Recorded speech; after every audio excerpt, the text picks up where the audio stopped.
Hola, ¿qué tal?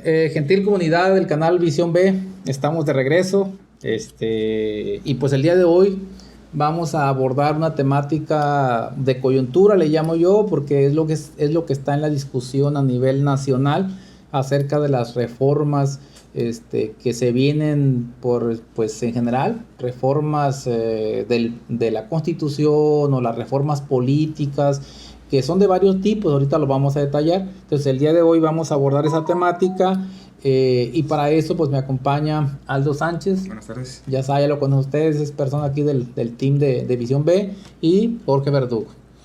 Y un servidor, Luis Armando Becerra, director del canal. Y propiamente antes de entrar le queremos agradecer todas sus preferencias. Estamos muy felices en el canal porque hemos ido creciendo enormemente en número de suscriptores. Ya andamos cerca de 2000 o cercano quizás, o pronto estaremos relativamente cerca de los 2000 suscriptores. También hay muchos comentarios, contestamos todos los que nos podemos contestar y alcanzamos a hacerlo. Gracias por todas sus recomendaciones, compartir el video y darnos like ahí, con eso nos ayuda mucho. Pues vamos entrándole al tema, si gustan. Entonces la temática es ahora las reformas,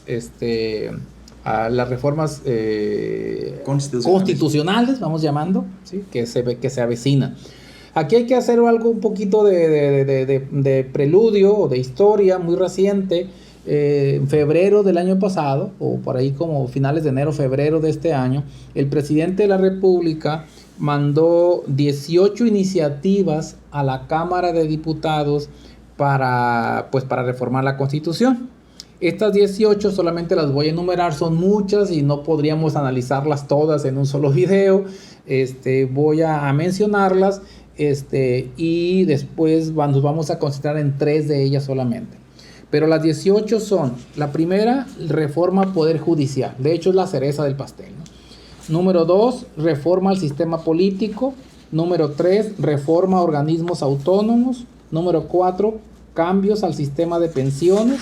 Número 5, pueblos indígenas y afromexicanos. Número 6, electricidad como sector estratégico. Número 7, cambios en la Guardia Nacional. Número 8, sistema de salud universal. Número 9, tope a los salarios y austeridad. Número 10, salarios de profesores, policías y enfermeras. Número 11, reconocimiento de los programas sociales. Número 12, programas de aprendices. Número 13, cerco contra el fentanilo. Número 14, vapeadores y cigarrillos electrónicos.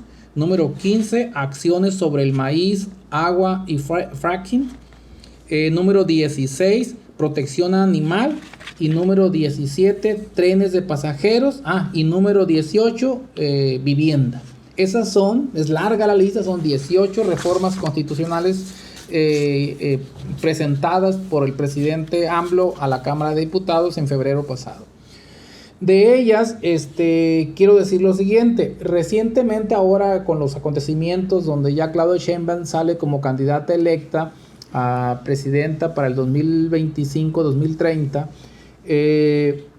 ella ha hablado de un primer paquete de reformas. Ese primer paquete consiste en la del Poder Judicial, una segunda que ella le llama la no reelección. Número 3, beca universal para educación básica, entendiendo por educación básica kinder, primaria y secundaria. Número 4, reforma al sistema de pensiones, que consistiría en revertir las reformas del 97 y 2007. Y 5, apoyo a mujeres de 60 a 64 años. Esas son las 5 reformas, o el primer paquete, diría yo, de reformas que se van a discutir en las siguientes semanas. Entonces, en este video vamos a abordar tres de esas reformas. Una que es el Poder Judicial, 2, la reforma electoral, y 3, los organismos autónomos, que aunque no está en el primer paquete, pero pues es interesante revisarla. Entonces, pues vamos entrándole al tema. Después de esta breve introducción, ¿quién quiere empezar? No sé, Aldo. Poder Judicial, empezamos con el Poder Judicial. Bien, pues de las reformas que ahorita mencionaba, entre ellas está el Poder Judicial, y también previo a eso, con la victoria de Claudia Sheinbaum, Pues todavía no se tiene bien ya con exactitud cómo van a quedar la composición del Senado y de la Cámara de Diputados, pero claro que ya hay estimaciones de cómo va a quedar. Respecto a eso, pues sabemos que la Cámara Alta, el Senado, es de 128 senadores, de los cuales la mitad, 64, son de voto directo, lo que elige la ciudadanía, 32 de primera minoría y 32 de representación proporcional. La Cámara Baja es de 500, 300 de mayoría relativa y los otros 200 de representación proporcional. Eso es como se compone la Cámara de Diputados. Ahora, con las estimaciones que hizo el INE, ¿cómo quedaron? Pues Morena y los aliados, que es Morena, PT y el Verde, alcanzaron, se estima, 365 diputados. Cuando para tener la mayoría calificada, o sea, 2/3, ocupas 334. O sea que le sobran poco más de 30 diputados para... Ya tienen la mayoría calificada de sobra en la Cámara de Diputados. Y en la Cámara de Senadores ocupan 85. Y las estimaciones dicen que Morena y aliados van a tener 83 senadurías. O sea, solamente le van a faltar 3 curules para también tener mayoría calificada en el Senado de la República. Entonces, ¿qué significa que tengan mayoría calificada? Y está muy relacionado con esto de las reformas. Porque para hacer reformas constitucionales, para cambiar la Carta Magna del país, pues ocupas que 2/3 de las cámaras estén de acuerdo con esas reformas. Y pues Morena prácticamente ya las tiene completadas para este periodo, para la 66 legislatura que va a entrar en septiembre. Ahora, ¿para qué la quieren utilizar Morena o la coalición que entró al poder? Pues fundamentalmente para poder aprobar estas 18 reformas que entraron o que presentó AMLO en febrero. Bien, entonces ahora sí, con ese contexto, sabiendo que Morena tiene mucho poder y muchas posibilidades de pasar estas reformas, ¿de qué trata la reforma al Poder Judicial? Tienen una presentación en PowerPoint en internet y enlistan las siguientes, o esas son las más importantes.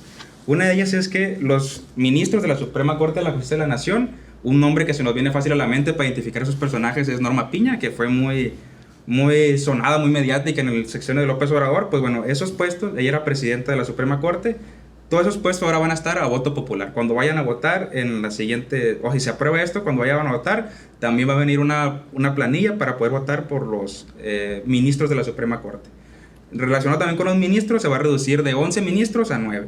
Y que todas las sesiones sean públicas. Eso también porque me parece que tienen 2 sesiones, una que es privada y una que es pública. Pues con esta reforma pretenden eliminar eso y que todas las sesiones se hagan de manera pública a la población. Y última también que resalta en esta reforma es una que dice que es prohibición de otorgar suspensiones contra leyes con efectos generales. Es un tecnicismo que se me escapa, pero me recuerda mucho lo que pasó cuando querían pasar la Guardia Nacional de un mando civil de la Secretaría de Seguridad Pública y para la Ciudadanía a la Sedena. Pues cuando se dio eso, creo que pasó por ambas cámaras, pero impugnó a la Suprema Corte de Justicia de la Nación para que eso no pasara porque era anticonstitucional. Entonces, esta prohibición de otorgar suspensiones tal vez sea para evitar que pase estas cosas. Pero pues a modo de crítica uno puede decir, no están modificando la Constitución para hacer política a su modo. O sea, si la Suprema Corte de la Justicia de la Nación hizo una impugnación para que no pueda hacer eso, tú reformas el poder político para que no puedan hacer eso.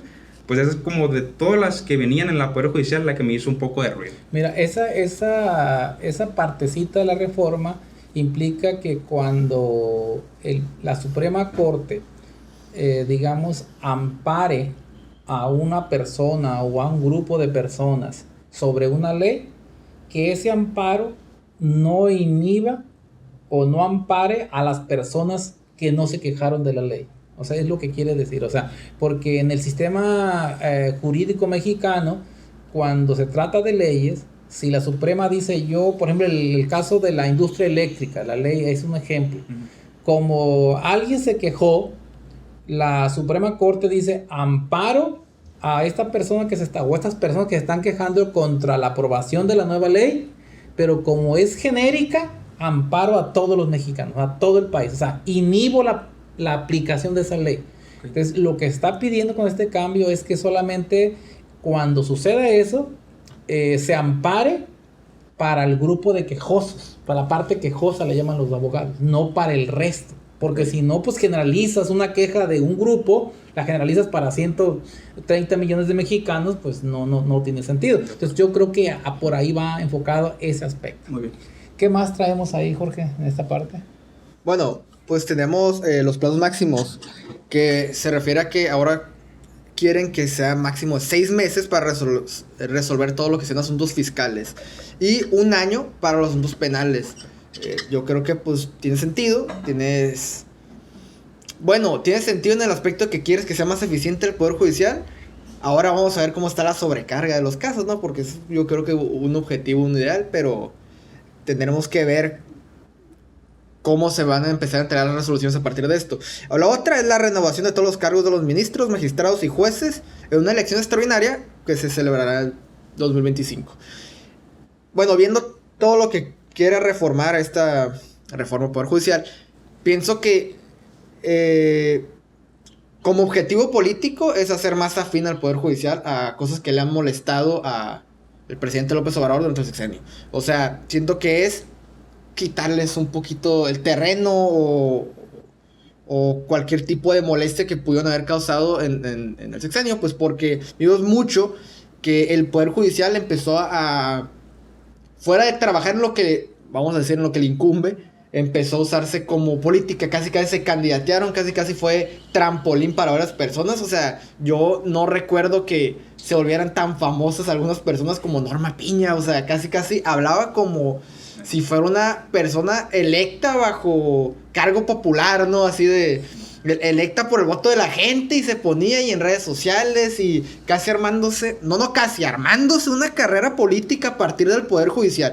Siento que esto, precisamente, bueno, pues si ya están haciendo esto como campañas políticas, pues lleguen por la vía electoral.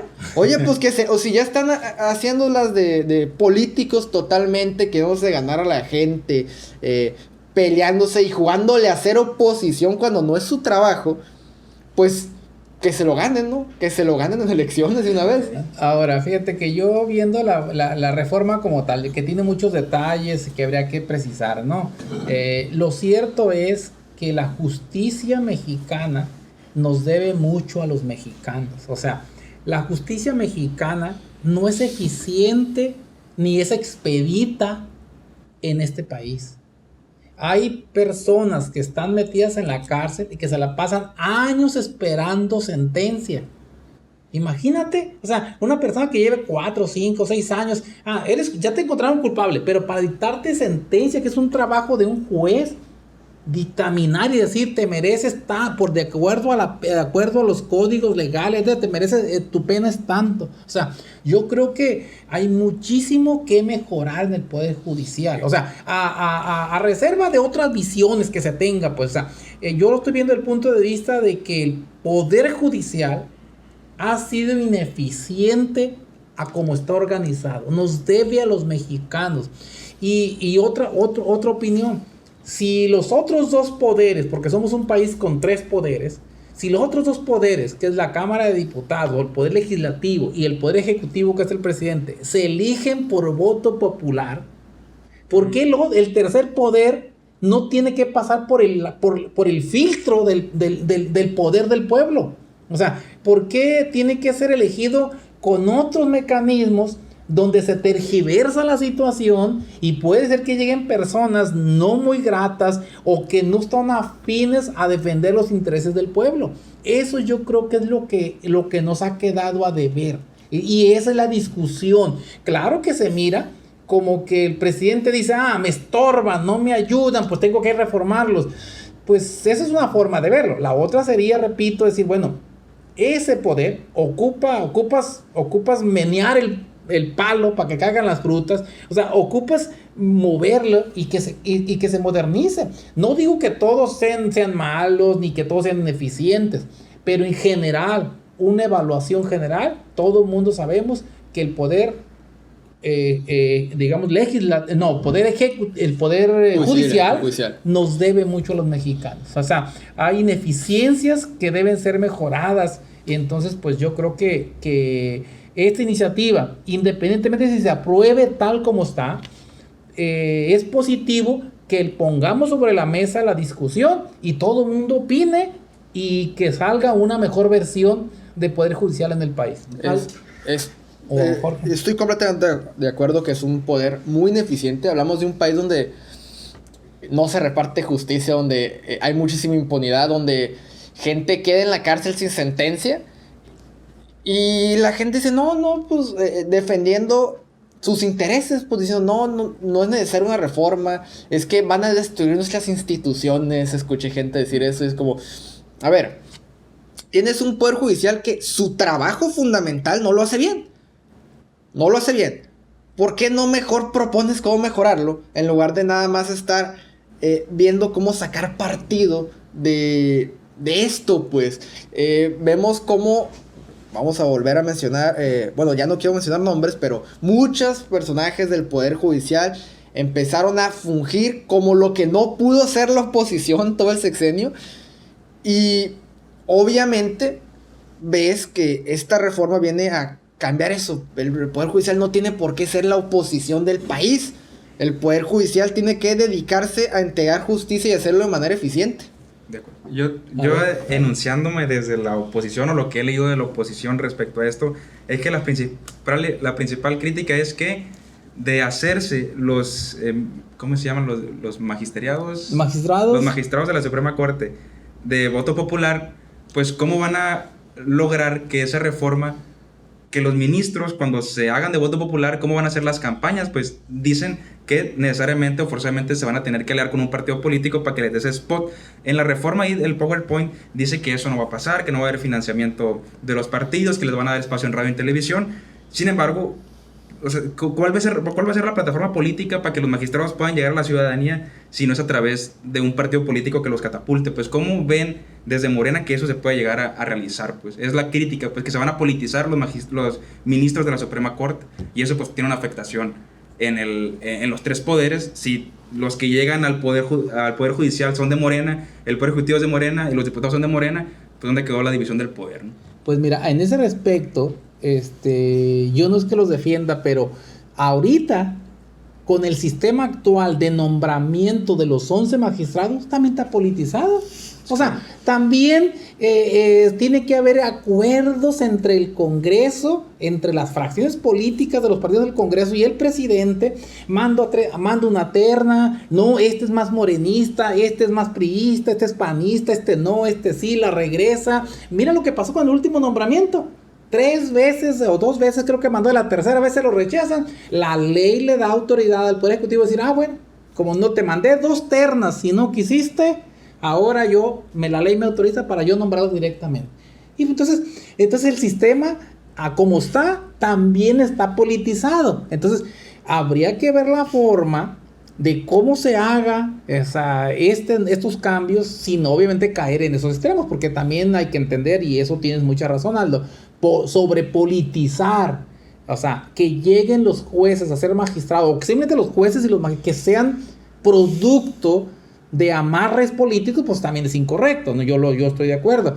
Pero a lo mejor habría que buscar esquemas que el INE, por ejemplo, como organismo, organice y busque la forma de darles espacio, como dice en la radio, televisión, etcétera, sin representar ningún partido, ¿sí? Que pues se presente. Yo soy Aldo Sánchez y quiero ser juez, y si así tengo este currículo, quiero serlo, te pido el voto. O sea, simplemente, pudiera ser una forma. La otra puede ser planillas donde se les dé un nombre, pues la planilla verde, planilla blanca o qué sé yo, pues. La otra es cómo se van a hacer las propuestas, quién va a hacer las propuestas.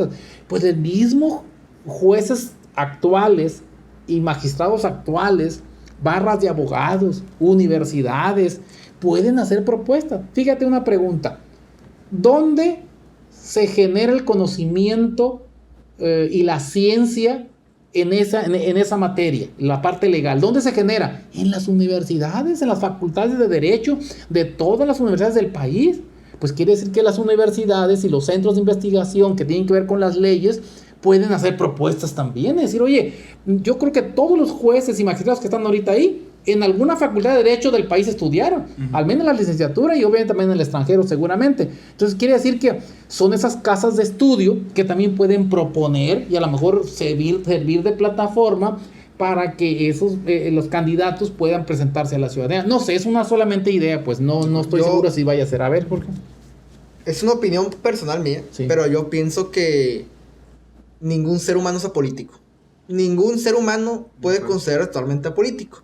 Entonces, como el Poder Judicial está compuesto por personas, al final de cuentas son personas, claramente tienen inclinaciones políticas, aunque no las puedan decir o no las quieran decir.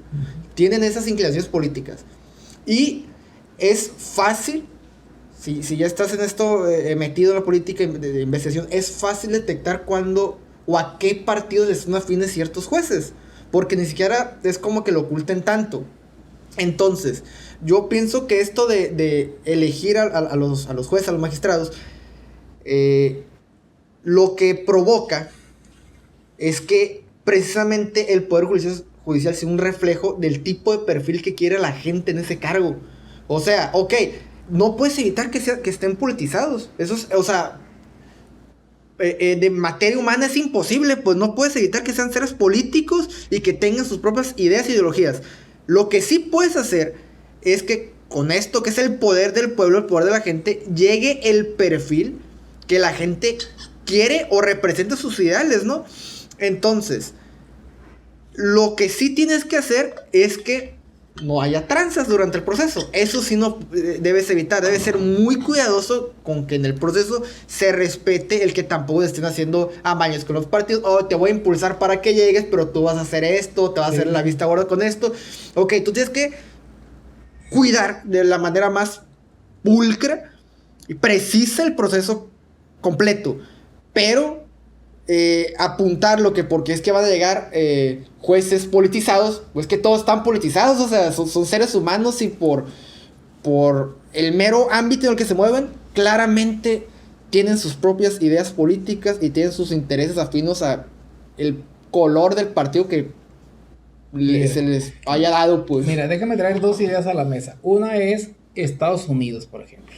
Estados Unidos, en la Suprema Corte de Justicia de ese país, hasta es público cuáles magistrados estaban de acuerdo con Trump, por ejemplo, cuando era presidente, y hasta dijo, yo puse a fulanito de tal, inclusive en las votaciones de las cosas trascendentales de ese país, ya se sabía cómo iban a votar, cuáles iban a votar a favor de Trump y quiénes iban a votar en contra. Claro. O sea, también allá, o sea, que es un país desarrollado también tan politizado, y tú entonces tienes razón, Jorge, o sea, son seres humanos, excepto que fuera un robot, una máquina, ¿no?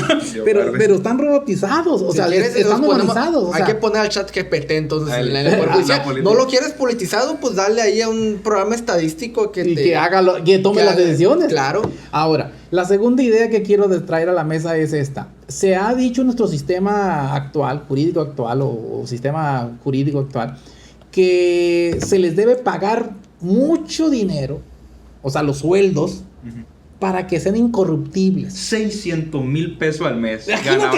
Imagínate cómo una persona que gane, que me tengas que pagar más de $500,000 de pesos mensual para yo no estar tentado a corromperme. Quiere decir que en el fondo soy corrupto. Pues. O sea, si me tienes que pagar esa cantidad para no hacerlo, pues quiere decir que soy. Y si es corrupto con los 600,000, es que lo descuidaste, sube el sueldo por ser corrupto. ¿Qué te parece si le subimos el sueldo cada vez que cometemos esta corrupción? Ese principio creo que está mal. O sea, ¿cómo? O sea, yo creo que ninguna persona en sano juicio, somos de naturaleza buenos, somos de naturaleza, debemos de actuar por el interés de la nación, por el interés de la familia, por el interés de las personas, por el bien común. O sea, que no tendrías que decirme, te voy a pagar esa cantidad para que no te corrompas. Yo creo que tampoco digo que les pagues una bagatela, no, un sueldo decoroso, normal, o sea, que puedan vivir de acuerdo a sus funciones. Pero no tendré que decir, voy a pagarles mucho para que no se corrompan. O sea, tú le pagas por su perfil, por lo que estudió, por su trabajo, por lo que te puede dar, no porque no vaya a ser corrupto. O sea, esa idea es la que a mí siempre me ha hecho ruido. Y decir, oye, míralo ahora. Ahora que en esta administración que ganó AMLO, cómo se aprobó en la Constitución, en el primer periodo, donde tenía mayoría, se aprobó que ninguna persona pudiera tener un sueldo mayor a la del presidente. ¿Qué hicieron los ministros de la Suprema Corte? Se ampararon. Claro. Y siguen ganando los 600,000 pesos que tú dices, o 500, o lo que sea. Siguen ganando ¿Por qué? Pues entonces ellos están violando la misma Constitución. O sea, yo creo que hay cosas ahí muy inadecuadas que deben de modificarse y transparentarse, ser muy transparentes, porque si no, siempre se piensa, como por ejemplo de las reuniones en privado. ¿Por qué privado, pues? Si vas a resolver problemas de la nación que a todos nos importan. pues dilo ahí público, abierto, ¿cuál es el problema? Entonces yo creo que esos cambios, al menos desde el punto de vista de la eficiencia y la mejora, yo pienso que nos merecemos un mejor destino en cuanto al poder judicial. Pues yo había escuchado mucho ese argumento de que hay que pagarles mucho para que no se corrompan. Pues como estudiantes de economía o ser economista, sabemos que responden a los estímulos las personas, ¿no? Si son coherentes, respondan a los estímulos. Yo creo que el estímulo ahí es que seas corrupto para que te paguen más, claro. Pues, o sea, ok, te vamos a subir el sueldo cada vez que seas corrupto porque te descuidaron, ¿no? No caigas en la tentación. O sea, como idea política es una tontería, es una forma sin ofender muy tonta para eso me acuerdo en la sociedad cuando tú simplemente una fila para hacer un pago de algo, cualquier cosa muy menor. Si yo veo que otros se saltan la fila y lo hacen, o que otros se saltan el semáforo, o que otros hacen una pequeña cosa que no es éticamente correcto, yo al hacerlo correctamente me siento bien conmigo mismo, pues, o sea, me digo yo, si todos están haciendo eso, ¿yo por qué lo voy a hacer? Yo me voy a formar normalito y tengo que tener mis precauciones en tiempo, etcétera, porque eso es lo normal. Es como cuando un tránsito me para, no te le van a dar dinero, te doy dinero. No, pues si me salté el semáforo, pues infraccióname, pues me cometí un error. O sea, ni modo, eso es lo que marca la norma. O sea, ¿por qué yo tendría que, me sentiría mal hasta yo mismo hacerlo? Pues entonces yo creo que ese tipo de personas, o sea, no me estoy poniendo como ejemplo, sino yo creo que los jueces en general, pues tienen voluntad y tienen capacidad de actuar sin necesidad de ganar ese ingreso tan alto para que no se corrompa, pues. De acuerdo. ¿Algo más, Aldo, antes de pasar a otro tema? Judicial, yo creo que ya tocamos muchos los temas. Sí. Bueno, entonces vamos a pasar al segundo, que es la reforma electoral. Otra cosa muy trascendente ahí. Entonces, pues, a ver, Aldo, ¿qué es lo que traemos en la reforma electoral? Okay. Con la reforma electoral, aquí lo que más suena también es el tema de reducir el costo de la política en México. ¿Por qué? Porque, como lo mencioné al principio, en la Cámara de Senadores son 128 senadores y en la Cámara de Diputados 500. ¿Qué quiere hacer esta reforma constitucional? Es quitar a los plurinominales, es decir, a los que no llegan por voto popular, sino por otro mecanismo de representación proporcional. ¿Esto cómo dejaría a las dos cámaras? Dejaría, en la Cámara de Diputados, pasaría de 500 a 300, una reducción de 200 diputados, y en la Cámara de Senadores de 128 a 96, una reducción de 32 senadores. Otra cosa que quiere hacer esta reforma electoral es el tope en los diputados locales, que haya máximo 45 y mínimo 15 en los congresos locales. Aquí en Sinaloa son alrededor de 40. Quién sabe si se reducirán con esta nueva reforma. Lo que sí se van a ver afectados pues son el Congreso de la Ciudad de México y el Estado de México, que son 60 y 70 respectivamente. Entonces van a tener una disminución en sus diputados locales. También esto que se oye mucho en los portales cargados o de la oposición, que se va a eliminar al INE, y en su lugar van a poner al INEC, que va a ser el Instituto Nacional de Elecciones y Consultas. Otra también muy parecido a lo que van a hacer en el Poder Judicial, lo de los ministros. En los ministros van a reducir los ministros y aquí van a reducir los consejeros electorales.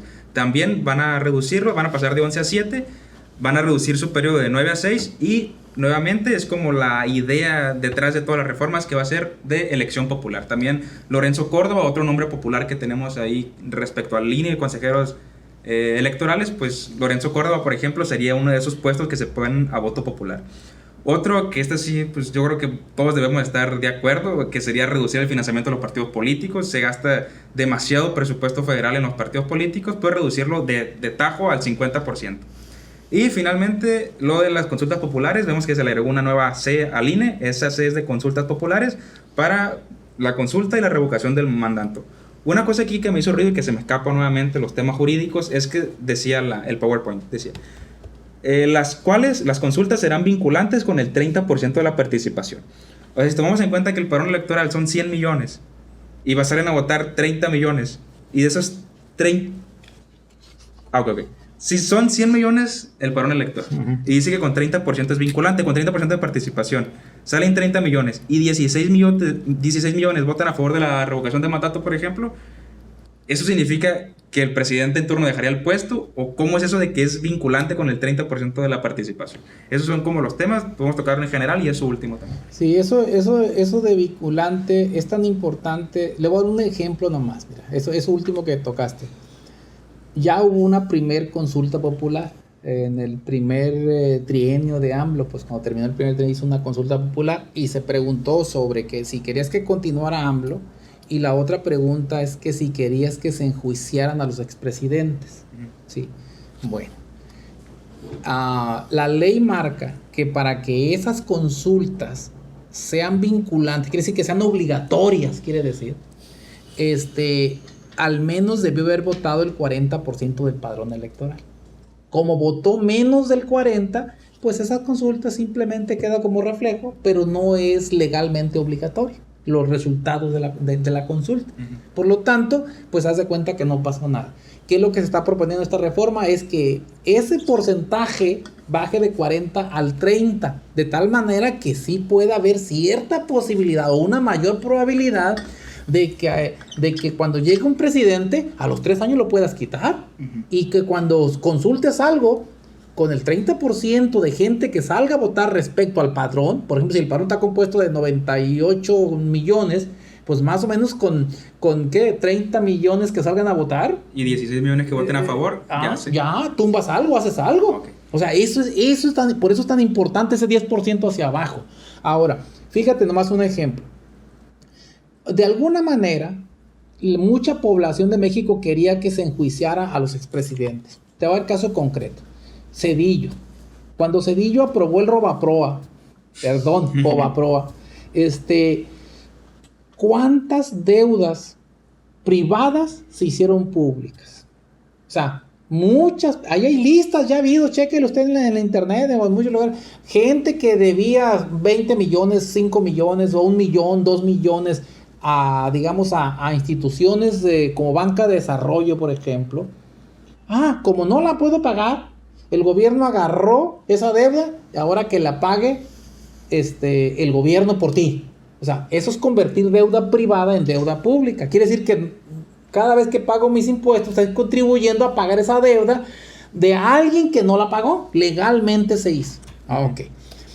Entonces, si se hubiera podido enjuiciar a los presidentes, si esa consulta que se hizo al terminar el primer trienio de AMLO hubiera sido vinculante, esa investigación concretamente se le hubiera podido enjuiciar a Cedillo por haber aprobado el 97, el Robaproa. Se le hubiera podido enjuiciar. De tal manera que, pues no sale vinculante, pues ya no puedo hacer nada. Es como, sí, cometiste un delito, pero pues ya no puedo hacer nada. Entonces yo creo por eso es tan importante eso, pues. O sea, quiere decir que en un futuro, por ejemplo, si a los 3 años Claudio Sheinbaum tiene que hacer la consulta. Y si saliera, ¿sí?, de que ya nadie la quiere y que si es que se modifica el 30 eso o queda en el 40, no sé lo que quede, sale de que deje de ser presidenta, tendría que dejar de ser presidenta. O sea, así de fuerte es eso. Entonces yo creo que la reforma electoral tiene mucha trascendencia para el país. Ojalá que se siga discutiendo y que obviamente a lo mejor no se va a aprobar este primer paquete, pero que obviamente en los siguientes meses, no sé, de qué diciembre o el siguiente año tendrá que aprobarse una reforma al sistema electoral y sistema político mexicano que realmente tiene muchas cosas o muchas oportunidades de mejora. Jorge. Bueno, pues yo tengo una opinión sobre lo de la eliminación de los pluris. Ajá. que quieres que sigan. A ver, bueno. Está complicado. Por un lado, a día de hoy, los plurinominales. Y no van a salir con que es por el presupuesto, porque la verdad es más político que por un tema de reducción del costo de la política mexicana. En este caso, ¿no? Hablando del tema político tal cual. A día de hoy yo creo que sí. Los pluris que tenemos actualmente son de los peores que hemos tenido en la historia, ¿no? Son gente que llega al cargo completamente guiada por las cabezas de sus partidos, que en la mayoría de los casos son políticos nefastos, son políticos que ya tenemos completamente quemados, completamente asqueados, así es, son gente completamente nefasta, así es la palabra para definirlos. Entonces, Pero vamos a remontarnos al pasado. La representación plurinominal fue muy importante para estés a favor de este gobierno o no. Fue muy importante para tener el gobierno que tenemos ahora. O sea, la representación plurinominal le dio voz por primera vez a la alternancia, ¿no? Es importante para la alternancia.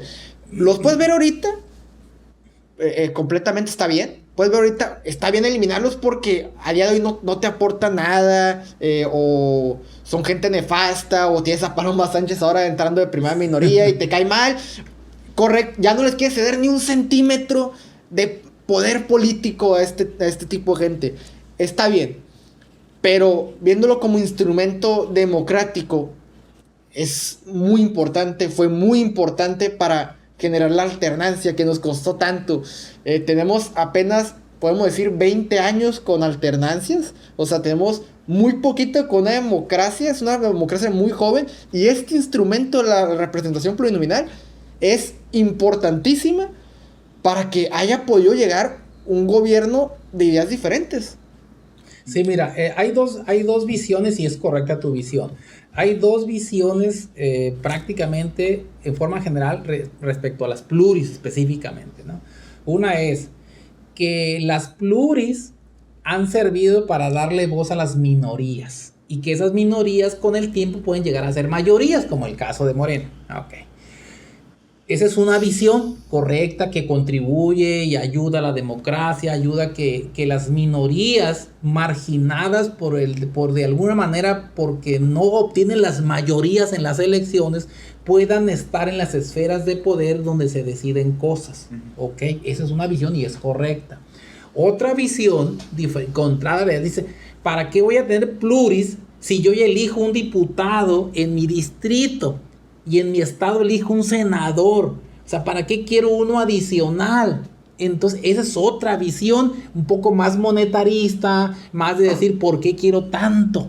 Entonces, pues ambas cosas son correctas. Sí, por ejemplo, si yo me enfoco nada más a la última, que tiene que ver con la cuestión, digamos, del presupuesto, de cuánto nos cuesta esa burocracia política, etcétera, quiero decir que sí nos cuesta mucho dinero. Ahorita, juzgado al día de hoy, por ejemplo, una cuenta rápida que he sacado, los 200 diputados pluris, ahorita actualmente, nos cuestan aproximadamente 700 millones de pesos por año.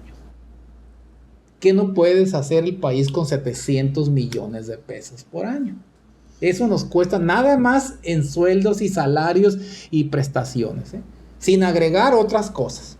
700 millones. Yo creo que se puede hacer un hospital. Sí se puede hacer algunas cosas con 700 millones de pesos. O sea, está hablando a nivel federal. O sea, de eso. A nivel local, porque yo hice mi tarea, hice mis números. A nivel local, los pluris en Sinaloa, que son 16 aquí en la Cámara de Diputados local, nos cuestan al año más o menos, nos cuestan 35 millones de pesos al año. Eso nos cuesta. Ganan 100,000 pesos al mes como los diputados de aquí. O sea, no, y más las prestaciones llegan como a 140. Entonces, son 35 millones de pesos nos cuesta 16 diputados pluris en la Cámara de Diputados del Estado de Sinaloa. Y ahí les doy un dato más aterrador. Los regidores. ¿Sabes cuántos regidores pluris hay en Sinaloa ahorita? Y van a entrar ahora van a entrar. Hay 75 regidores pluris. Estoy hablando más de los pluris, Más los 90 de mayoría relativa, tenemos 165 regidores en todo Sinaloa. Con la reforma electoral que se está planteando, porque también la reforma electoral trae para los estados y para los municipios, bajarían los regidores. Para empezar de un plumazo se borran los pluris, los regidores pluris. Y los de representación proporcional, o de mayoría relativa, perdón, esos bajaría al número de 52 total. O sea, estamos pasando, van números gruesos, de 165 regidores actualmente en Sinaloa, entre pluris y todo, bajaríamos a 52. Excelente. El ahorro sería, perfecto. El ahorro sería, porque lo estimé, repito, hice la tarea, 79 millones de pesos al año. Nada más por esa acción. 79 millones de pesos al año por concepto de disminución de regidores. ¿Qué no se puede hacer con 79 millones de pesos en Sinaloa? Estoy hablando de Sinaloa. Sí. ¿Un hospital? ¿Una escuela? ¿Una facultad? Al año.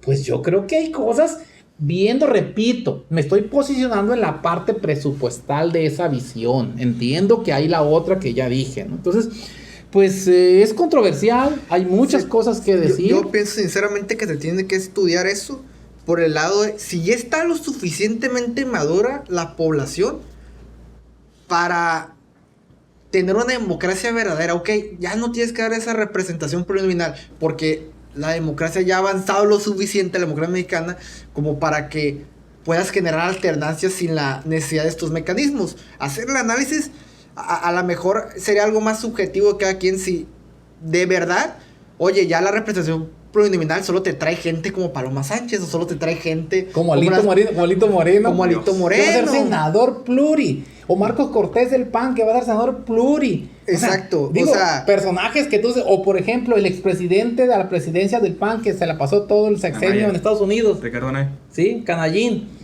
Va a ser senador pluri. El otro es gobernador de Tamaulipas que anda huyendo, va a ser senador pluri. O sea, oye, los personajes que arrastra es lo que exactamente esquema, lo que voy a decir. ese esquema nos permite tener esos personajes ahí y estarles pagando, darles charola, darles inmunidad. Es lo más importante ahí. Pues yo creo que la gente también llega un momento en que se harta. Es lo que correcto decir. Entendiendo primero la parte de, ok, como mecanismo en el pasado fue muy funcional y tenemos que hacer el estudio si aún al día de hoy necesitamos los preliminares. Si me lo dices a mí hoy como opinión personal, yo que ya no. O sea, viendo las personas que quedaron a día de hoy, yo no les quiero ceder como pueblo ni un gramo, ni un centímetro de poder político a esta gente. Mucho menos darle fuero, porque hay mucha gente que pusieron en las listas para entrar como pluris, personajes nefastos ya con un juicio, ¿no? Para, ok, se te va a anular porque ya tienes fuero. Se acabó. Fíjate en senadores. Van a entrar 32 senadores pluris así, de regalo. O sea, porque son 64 de mayoría relativa, más 32 de primera minoría. Ya le diste voz a las minorías. Porque además le tengo que dar otros 32 a los pluris para que se lo repartan como si fuera un pastel ahí, porque pues estás contribuyendo a este país, ¿no? Sí, ¿cómo contribuyen? O sea, trabajadores. No. Creo que ahí hay cosas que sí se tienen que reformar y yo creo que esta reforma, independientemente de cómo termine, porque hay que opinar y hay que escuchar todas las voces, creo yo, y hay que decir, etcétera.